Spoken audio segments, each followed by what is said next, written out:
Les amis, bien le bonjour. J'ai travaillé dans une entreprise qui faisait faillite et quand une boîte fait faillite, qu'elle est en train de s'effondrer, on sait qu'il n'y a pas de lendemain. Alors les gens commencent à devenir des fois des chiffonniers. Tu vois le gars sortir avec une imprimante, un autre aller prendre toutes les capsules de Nescafé, les remplir là dans son sac à dos et partir avec. Des gens prennent des rames de papier, un multiprise, n'importe quoi. Tout ce qu'ils peuvent prendre, ils prennent parce que ils savent que de toute façon, il n'y a pas de lendemain. Un pays, quand il commence à s'effondrer, eh bien, tu vois la même chose. Tu vois les chiffonniers arriver et tu vois le degré de corruption qui va exploser parce que tout le monde travaille sur la base que demain n'existe pas. Que si tu veux faire quelque chose, tu l'as fait aujourd'hui. Il n'y a pas de destin commun, il n'y a pas de futur, il n'y a rien. Il faut prendre maintenant. Ce que tu ne peux pas arracher maintenant, eh bien, ce ne sera pas là demain. Je vous donne un exemple. Je vous ai parlé très souvent de la financiarisation des études au Royaume-Uni. Alors, la financiarisation des études est quelque chose d'extrêmement dangereux. Et en réalité, c'est pas qu'on financiarise les études, on financiarise tout. La médecine, par exemple. Les écoles primaires ont été vendues ici, les écoles secondaires ont été vendues à des groupes américains, les cabinets de médecins ont été vendus, les cabinets de dentistes ont été vendus. C'est un système de prédation qui financiarise. Pourquoi?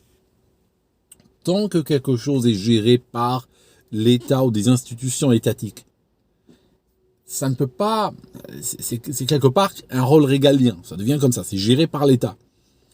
On veut que ça soit privatisé, on veut que ça aille sur le marché, et comme ça, on le transforme en source de revenus pour des nantis, de source de rente, on le transforme en source de dette, n'est-ce pas, et de capture d'argent public. Voilà, c'est comme ça que ça marche. Aux États-Unis, par exemple, et j'en parle dans un de mes livres, je crois que c'est le Grand Reset, pour votre bien, n'est-ce pas, où on a constaté qu'il y a des prisons privées qui ont été créées, et en réalité, les prisons privées, on montre que dans les États où ces prisons ont été créées, les peines ont augmenté, la longueur des peines ont augmenté. On a condamné des gamins très gentils, adorables, tout ça, qui n'ont jamais commis quoi que ce soit comme crime. Des mineurs, on les a condamnés à de la prison ferme, détruisant leur vie, pour un tag, par exemple, ou pour une bagarre, ou pour n'importe quoi. Il y a un gamin, il a été condamné parce que, à de la prison ferme, parce qu'il a assisté à une bagarre, il a vu une bagarre. Et il est rentré chez lui. Et il n'a pas répondu à l'appel à témoin de la police parce qu'il l'a pas vu. Le juge l'a condamné. Et le juge, après, on a découvert qu'il a acheté, qu'il avait des appartements, qu'il avait un navire et tout ça, parce qu'il condamnait, et il disait même à ses commanditaires de la prison privée, le matin, il leur disait combien de détenus ils allaient avoir à la fin de la journée. Et ils recevaient un pourcentage.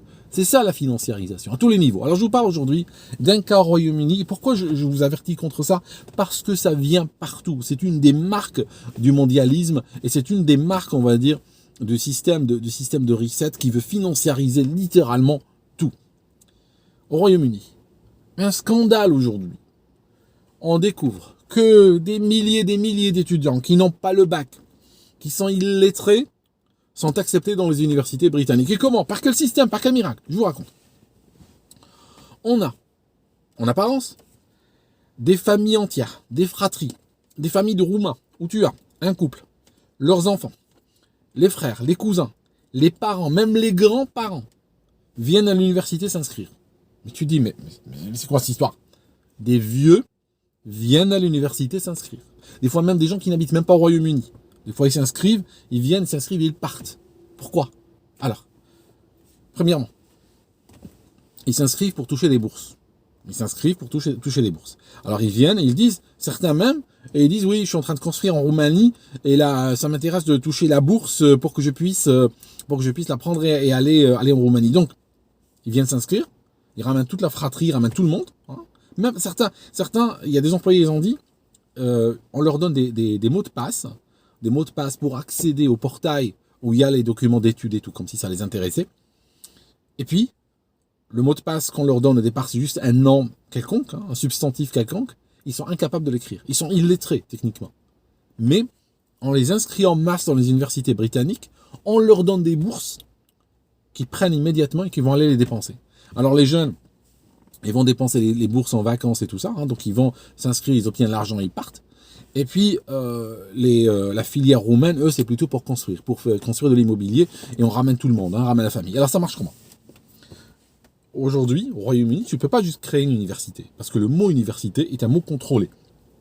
Tu as besoin de, je vais dire, oublie quoi. Tu ne peux pas juste aller comme ça et fonder quelque chose et tu l'appelles université. Il te faut des agréments. Et ces agréments sont très durs à obtenir. Donc, il y a des universités aujourd'hui au Royaume-Uni qui ont commencé à franchiser leur titre. Parce qu'elles ont le titre, université. Bah, rien que parce qu'elles ont le titre, il a de la valeur. Donc, elles commencent à, entre guillemets, le sous-louer. C'est un petit peu comme McDonald's, système de franchise. Tu sais que McDonald's, les restos McDonald's n'appartiennent pas à une seule entité mondiale qui s'appelle McDonald's. Toi, tu peux ouvrir un McDo. Tu peux ouvrir un McDo et avec leur logo et tout ça, mais tu dois leur payer. Tu vas t'approcher d'eux, payer des frais de franchise, tout ça, et puis ils t'aident à créer ça. Donc, comment ça marche? Des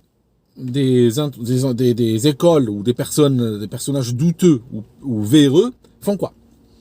Ils vont créer une école et puis qui sera un immeuble décrépit quelque part ou des conteneurs au fond d'un parking quelque part. Ils appellent ça une école. Ils franchisent avec une université. Aujourd'hui, on a plus de 300 franchises au Royaume-Uni.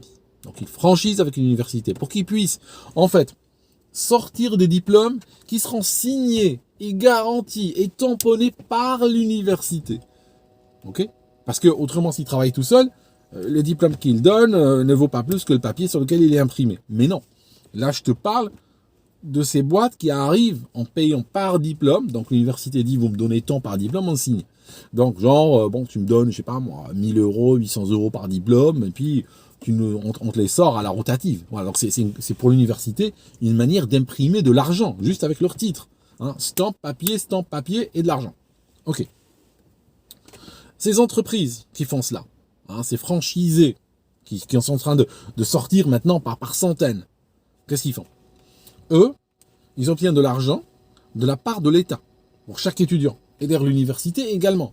Parce que les universités sont subventionnées par l'argent public. Donc chaque fois qu'elles stampent un diplôme, non seulement elles obtiennent de l'argent du franchisé, mais elles obtiennent de l'argent également de la part de l'État. Parce que, soi-disant, elles font plus de personnes.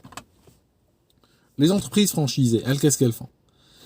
Elles vont aider l'étudiant à aller chercher obtenir des aides étatiques, donc des bourses étatiques, et puis prendre une partie. Voilà. Je vais t'aider, hein, tu vas chercher 10 000 euros. Bon, il y aura 1500 pour ma poche, hein, pour mon aide. Je t'aide à remplir les formulaires, je te montre tous les tuyaux, je te mets les stampes nécessaires, tout ça. Je prends 1500 pour le service. Toi, tu prends 8500. Après, moi, j'ai rien à cirer. Tu as envie d'étudier, pas étudier. Moi, c'est pas mon problème. Ok, juste, tu signes ici, tu prends le blé, tu te dégages. Donc, les entreprises, ces écoles peu véreuses, n'enseignent personne et elles reçoivent de l'argent. D'accord? Donc elles sont là, elles sont juste un prétexte pour aller défixer l'argent du contribuable et le donner à des gens qui vont l'utiliser pour construire des maisons en Roumanie ou partir en vacances. Alors, le staff de ces écoles-là reçoit une commission par étudiant qui est inscrit. Donc, la personne, très souvent, elle a un salaire de base qui est minable, voire même pas de salaire de base, et elle est payée à la commission. Donc, plus d'étudiants s'inscrivent, plus la personne gagne sa vie.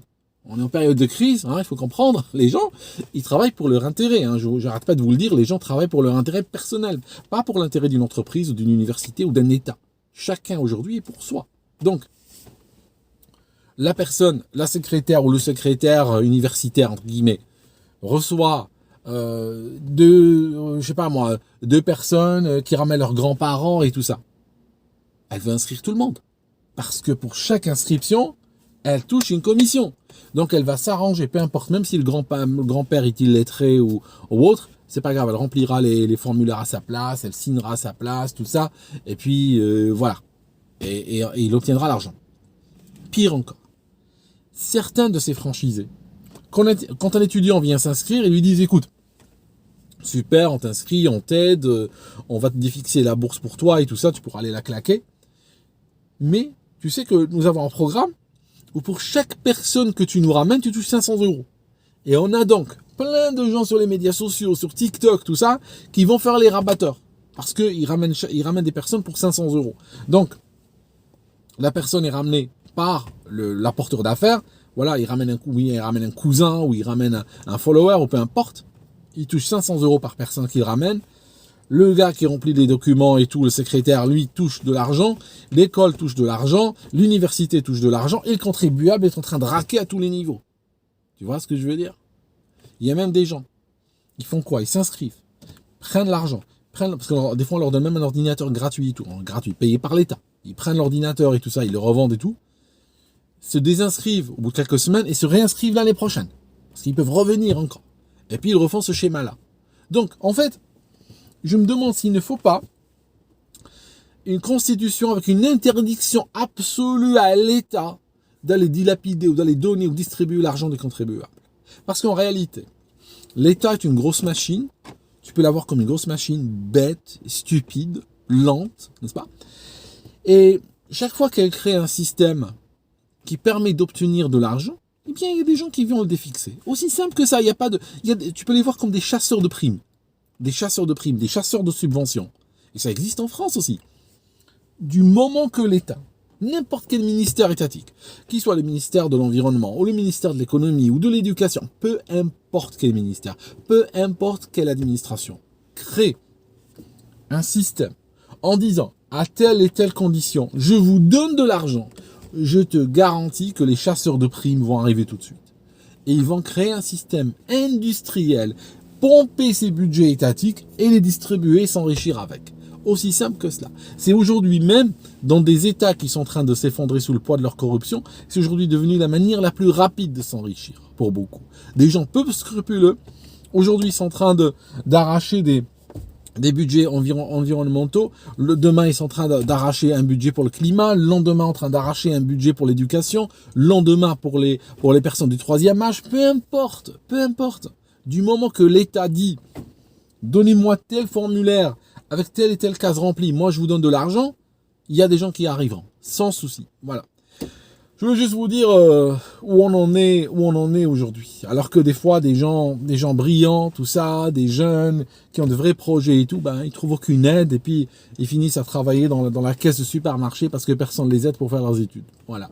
Et pendant ce temps-là, on distribue de l'argent à droite et à gauche, mais qu'est-ce que tu veux? C'est comme ça quand on est sur le point de nous effondrer. Merci beaucoup pour avoir écouté cette vidéo jusqu'ici et on se voit dans une prochaine.